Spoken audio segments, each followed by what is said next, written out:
بسم اللہ الرحمن الرحیم۔ السلام علیکم ورحمۃ اللہ وبرکاتہ۔ رات کو سوتے وقت 10 مرتبہ سبحان اللہ پڑھنے سے کیا ملتا ہے؟ محترم ناظرین، رسول اللہ صلی اللہ علیہ وسلم کے پاس ایک ایسے آدمی کا ذکر کیا گیا جو رات بھر سویا رہا، حتیٰ کہ نماز فجر بھی ادا نہ کی۔ آپ صلی اللہ علیہ وسلم نے فرمایا، اس کے کان میں شیطان نے پیشاب کر دیا ہے۔ ایک حدیث میں ہے کہ جب انسان سو جاتا ہے تو شیطان اس کے سر پر 3 گرہیں لگا دیتا ہے۔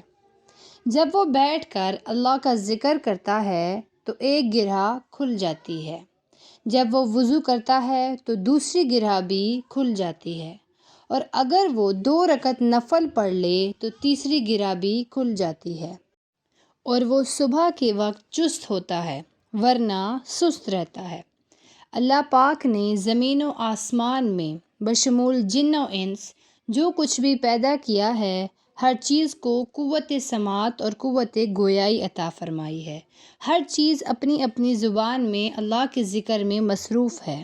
ایسی تمام چیزیں جو اللہ پاک نے پیدا کی، جب ان کو کوئی چیز عطا کرتا ہے تو وہ اس پر شکر بھی ادا کرتی ہیں، لیکن یہ اور بات ہے کہ اللہ نے ایسی آوازوں کو جن و انس سے پوشیدہ رکھا ہے۔ محترم ناظرین، آج کی اس ویڈیو میں ہم آپ کو سبحان اللہ کہنے کی فضیلت کے بارے میں بتائیں گے کہ ایک بار سبحان اللہ کہنے سے کیا حاصل ہوتا ہے۔ اگر آپ روزانہ سبحان اللہ کی تسبیح کرنا شروع کرتے ہیں تو اس سے آپ کو زندگی میں کیا حاصل ہوگا؟ اگر آپ کوئی پریشانی یا مشکل کا شکار ہیں تو آپ کیسے سبحان اللہ کے ورد سے ان تمام گھریلو اور معاشرتی پریشانیوں سے نجات حاصل کر سکتے ہیں، اور کیسے اپنی زندگی میں سکون لا سکتے ہیں؟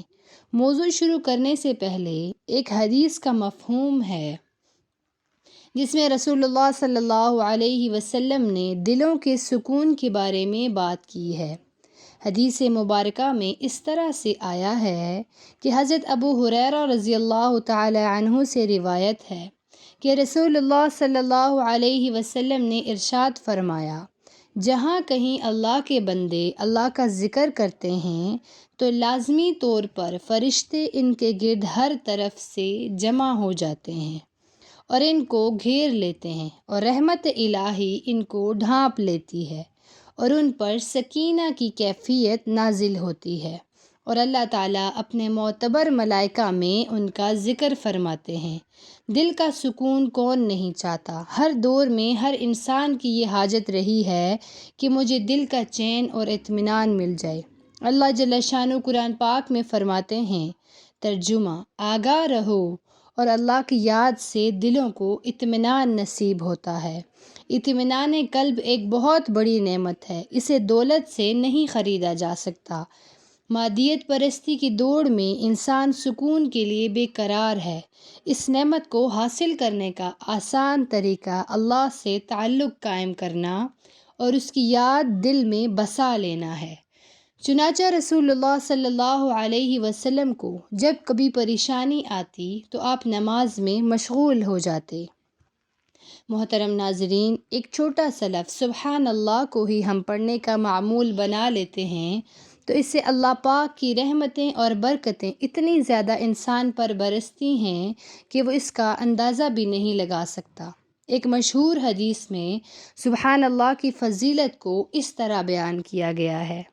حضرت ابو ہریرہ رضی اللہ تعالی عنہ بیان فرماتے ہیں کہ رسول اللہ صلی اللہ علیہ وسلم نے ارشاد فرمایا، 2 کلمے زبان پر بہت ہلکے اور ترازو میں بھاری اور رحمان کے پسندیدہ ہیں۔ وہ 2 کلمے ہیں، سبحان اللہ و بحمدہ، سبحان اللہ العظیم۔ حضرت ابو ہریرہ رضی اللہ تعالی عنہ سے روایت ہے کہ وہ درخت لگا رہے تھے کہ قریب سے رسول اللہ صلی اللہ علیہ وسلم کا گزر ہوا تو فرمایا، ابو ہریرہ کیا بو رہے ہو؟ میں نے عرض کیا، درخت لگا رہا ہوں۔ تو رسول اللہ صلی اللہ علیہ وسلم نے فرمایا اس سے بہتر درخت تمہیں نہ بتاؤں؟ عرض کیا ضرور بتائیں۔